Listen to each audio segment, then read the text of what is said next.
Ladies and gentlemen, good morning and welcome to Gashi's Kaman TV, the Torres Man Black Africa. It is good that William Samoei Ruto became the president. God's way are not our ways. Indeed, sometimes God works in a mysterious way. And when he became the president, before he became the president, he had what I would call a cult-like following. There was no much difference between Mackenzie and William Samoei Ruto's following. The followers would not believe that William Samoei Ruto was not God sent. The followers believed that William Samoei Ruto would outperform Mwai Kibaki, Abraham Lincoln, and even Mwai Kibaki and any other person, including Obama. Indeed, they believed that he was the most intelligent Kenyans. They believed that he was a messiah. They believed that he was a church candidate. None other than Rigathi Gachagua would tell the nation that the Church of Christ had a candidate. So God made him the president so that Kenyans could know the kind of leader he is. God made him the president so that Kenyans and the world wanaweza kujua ukweli wa mtu ambaye walikuwa wakimtaka. Today, William Samoei Ruto is the most unpopular president in many parts of the country, apart maybe from his Kalenjin nation.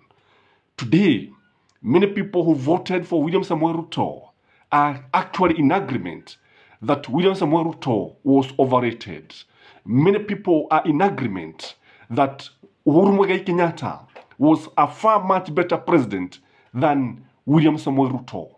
Today, the price of fuel has increased by over 30 shilling. The price of petrol has increased by over that shilling since he took over.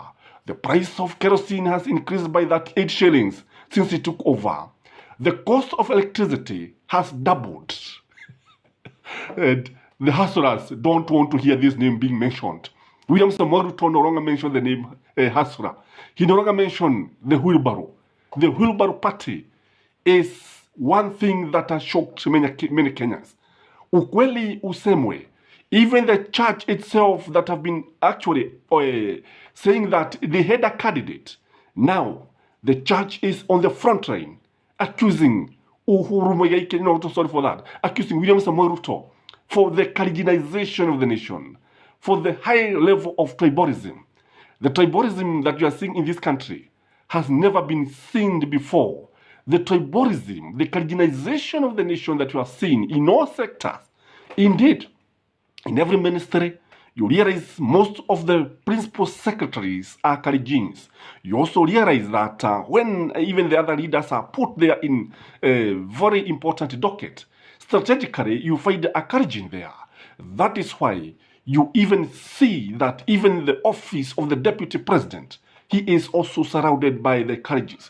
When you look at the lucrative ministries like that of transport, that of energy and many others, that is why you see the face of the Kalenjins. So this is the kind of leader that God wanted us to see. And again, you also agree with me that when you look at William Samoei Ruto, he has come out as somebody who is full of vengeance. What of his determination to destroy Uhuru Muigai Kenyatta's Jubilee Party? What of his lamentation, kila siku, kila wakati, that inherited a government that had literally collapsed? But we know very well that when he took over, the systems were working. If you ask me, the systems were working. The civil servants were being paid in time. Everything was working. Today, the civil servants are crying. Ask any civil servant, whom would they prefer? If you are here, let me ask you. If you are here, you are a civil servant, you are a teacher, whom would you prefer? Would you prefer the time of Uhuru Muigai Kenyatta, Mwai Kibaki, or William Samoei Ruto? Because if you ask me, from the people I've talked to, majority of them are in agreement that negote wakikuwa nasema hivyo negote kubalisha hapa hakuna kitu. Again, When you look at William Samoei Ruto, he has come out as a politician, but not a person that is very keen on governance. His governance is very poor. By rating, his style of governance is very, very poor. Because when you listen to him, you realize that his word is the law. When you look at him, you realize that none of his members of the cabinet can dare to ask questions. None of the politicians in UDA can dare to go against him. Wengi wananyamazishwa. Again, if you want to know the kind of leader the person is, just look at the kind of cabinet that you constitute. When you look at Mwai Kibaki, when you look at Jomo Kenyatta, these two leaders came up with what I would call a professional cabinet. Indeed, the founding father came up with a cabinet never seen in this country. Professionals. What of people like the first vice president of the Republic of Kenya, Jaramogi Oginga Odinga? What of people like Tom Mboya? What of Mwai Kibaki, Agwin Skodek, and so many people who were very good indeed and very, very competent and laid the good foundation that we are benefiting even today. When you look at Uhuru Muigai Kenyatta's cabinet, it was also competent. What of people like Matiang'i and Magoha? What of Mwai Kibaki? People like Raila Amolo Odinga, people like Karisa Maitha.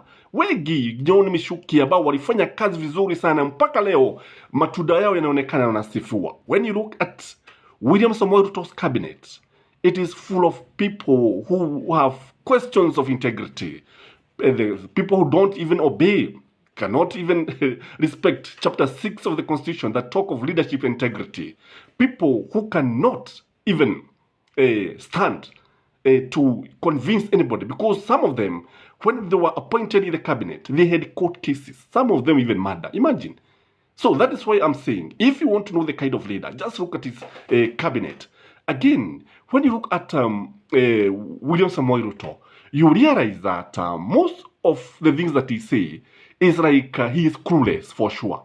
Today he tells us that he has stabilized the economy. Baada siku moja unaona bei inapanda. Ni siku moja tu, siku mbili anatuambia kwamba sasa mtanunua kuanzia kesho, mtaanza kununua uga kwa bei fulani. Mtaanza kununua kwa shilingi 150 na nini. But today, even that uga that watu walisema ya kwamba hajui kama ulikuwa hata ya GMO haba nini. Utaona ya kwamba it is increasing day by day. What of the cost of sugar hitting almost Kenya shilingi 300 per kg. Na sasa unapoangalia utaona where I say that it is God who made him the president, so that Kenyans can realize the kind of leader he is, so that he can be exposed.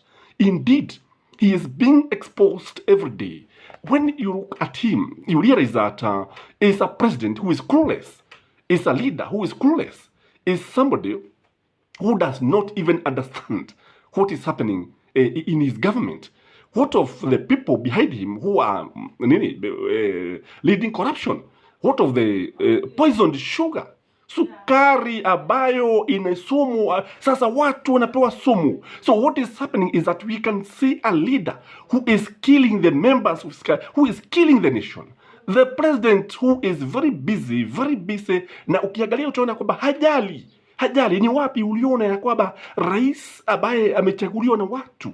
Sasa how does it happen that now, because when you are overtaxing Kenyans, kile ambacho unafanya ni kwamba you are making their lives very difficult. You are making their life very difficult. Na kwa hivyo kile ambacho tunaweza tukasema ni kwamba ukweli usemwe ni kwamba kule kuhakikisha kwamba watu wanatozwa kodi. We have no problem with people paying taxes. Lakini ukweli ni kwamba unapoangalia utapata ya kwamba yeye hajali na anahakikisha kwamba watu wanalipa kodi hata wale ambao hawafai. If you ask me, for instance, I can tell you that the housing scheme is a pyramid.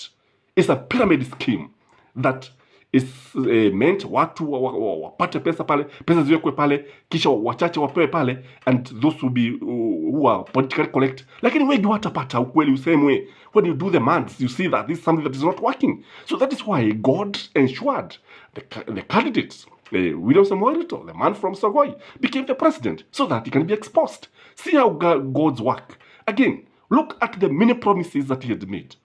Promise after promise after promise after promise. Today, he has not fulfilled most of the promises. And when Gachagua was telling Kenyans that William Samoei Ruto had fulfilled 50% of his promise, It is a lie. It is wrong. It is not true.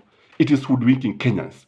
Na kwa nini tuseme ni Mungu alimketisha katika kiti cha enzi? Ndio sasa ukweli ujulikane, kwa sababu unajua watu wengi walikuwa wakifikiria kwamba ni mtu ambaye angeleta mabadiliko makubwa sana.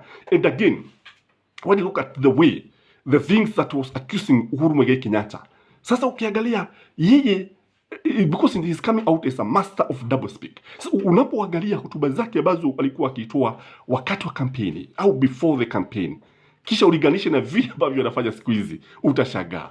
Leo anatuambia gesi inanunuliwa shilingi 300 na 500. Lakini sasa baada ya miezi michache anasema sikusema hivyo. Mimi nilisema ni mitoge ndio mtadanua mitoge ya gasi ndio mtadanua hivyo. Who want those cylinder gases? Because almost Kenyans have it. Because sasa hata ukiwa mitungi 2-3 utakusaidia nini? Itakufaa nini? So what we can say is that he is coming out as somebody who is doing the wrong things, who is leading the nation in the wrong direction, and who of even the Shakahora massacre. Would you say that this is not God who is exposing William Samoei Ruto? Because when you look at the massacre, watu walikuwa na pado wa msituni kama begu sijui wakutane na Yesu. I don't know what is happening, because what we are just seeing is a pale shadow. It's just a tip of the iceberg. I believe there could be more than 1,000 people planted in the very forest. Savo Forest is also being named. That is also being mentioned.